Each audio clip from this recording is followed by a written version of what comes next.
Hello everybody, Yoda in the Attic here. In this video I want to show off a game I made using Pygame and Python. This game was made for a game jam I was a part of, so this was all developed in under a week, just about 5 days or so. I had a lot of fun making this video. There was a lot of issues that popped up along the way, but I did end up making a complete vertical slice that I could, potentially turn into a full game. I'm very proud of that. So I'm very proud of what I was able to accomplish by myself in just a few days. From writing, game design, programming, music composition, I created mostly all of this myself. The sprites like planes and the starfighters were found for free on itch.io, and I will make sure to link them in the description below because I really want to make sure others can discover them and use them in other projects because they're pretty beautiful sprites, and I could just go on and on gushing about the designs of the different starfighters and the planes, but yeah, very much make sure to check those out. So where did I start? Well, when the theme was first announced, this was the idea that came into my head. I saw the theme and the idea of a dual time split arcade shooter. It just entered my mind.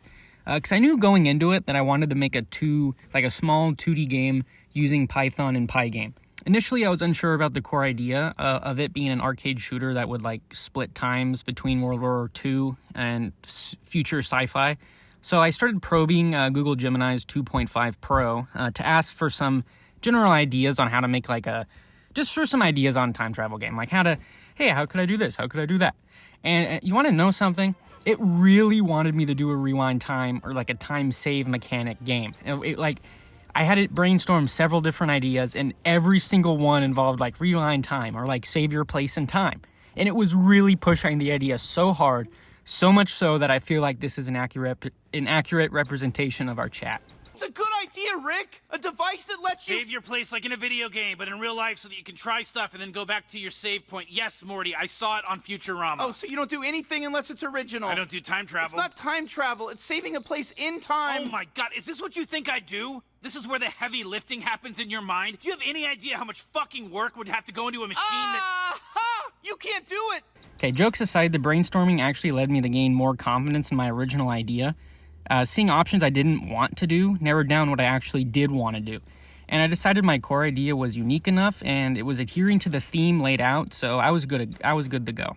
So I didn't want to overthink it anymore and waste time by flip-flopping between ideas. And I also made the decision then to keep the time travel reason, the story, very simple. I didn't want to overthink the time travel aspects any more than I should. It's an arcade game. It doesn't need to have a compelling time travel narrative with unexpected consequences. That's right, you little bitch. It's the prestige. You prestige yourself. So, okay, I then started by getting the most basics running, a Pygame window that had simple triangles for enemies and a player with movement. And I got the collision going. The time shift feature came next, which is a little simpler than it seems. I'm not going to go in depth on all the coding in this video, but if you're interested, you play the game and you're interested in it, how it works, I'll definitely talk to you about it in the comments below. So after that, it was off to find free assets. I knew I was not going to be able to have enough time to create all of them on my own and have them looking good. Just look at the sprites I made for the boss design. So once I got the assets in, the game was looking about like this. This is the earliest footage I have of the game running. This was at the end of the first night of the game jam about.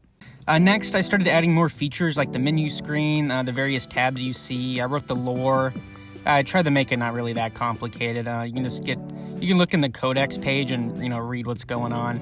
And then I started the music production. So this is a whole story in on itself. I spent probably way longer than I should have creating these.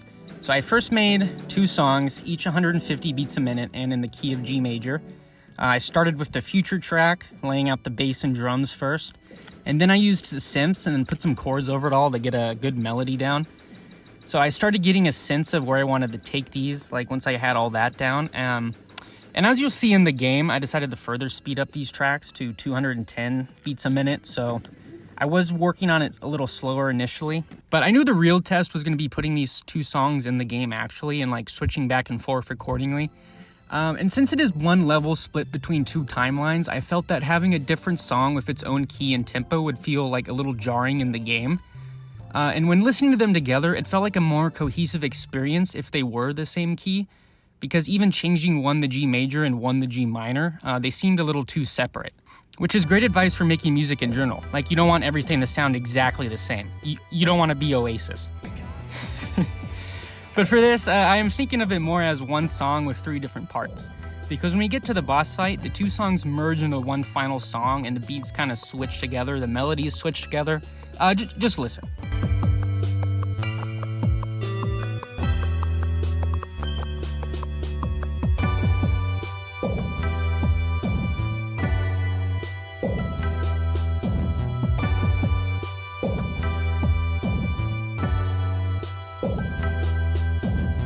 So after a lot of overthinking about the music, I decided to fully implement the boss fight. I had to make all the sprites for that boss. I wanted them, have the parts match up perfectly to my design. A Zeppelin and a mothership that looked the same. So it was like the dual boss. You get it. The boss fight is one boss, but it's 2 different objects. So there's the past and then the present. So then that forms the duo boss. So there's a class in the code called Boss Manager, which takes care of all the logic, for the most part. And then that handles all the various different parts of the boss coming together, and it manages the different phases, the different weak points, all that different stuff together. It just wraps it kind of smoothly together all in one class, and then when it needs to, it just calls upon that class. Where Gemini 2.5 helped a ton is it made a function that I could put into the game, and it kind of acted as a debug menu for the boss sprites. So the function allowed me to see the position of each different boss sprite in the game, like each different weak point. And so because I'm making this in Pygame, I couldn't just clip them together in an editor anywhere. I had to actually form them point by point into one object separately.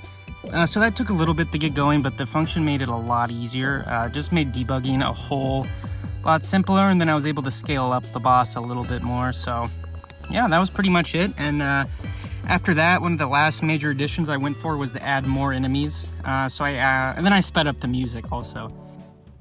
So I overhauled the enemy class system to make it just a basic enemy spawner, and then I added more enemy classes that kind of mirrored the same ones, but they had different mechanics.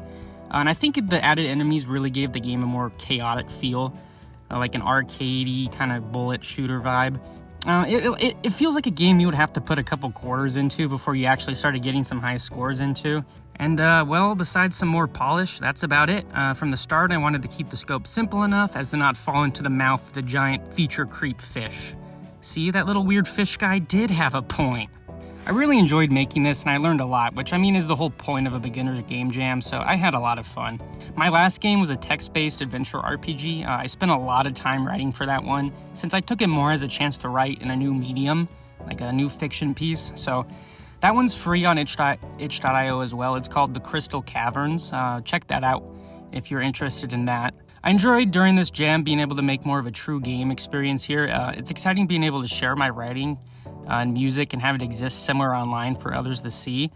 I'll also be uploading a soundtrack video so you can hear the 3-in-1 song thing going on into a clear video. And I'd like to thank everybody for watching and playing this game. I'm always creating something of some type, always finding new mediums to create something in. So if any of that interests you, consider following me on itch.io or subscribing here. Thanks again, and take care, everybody.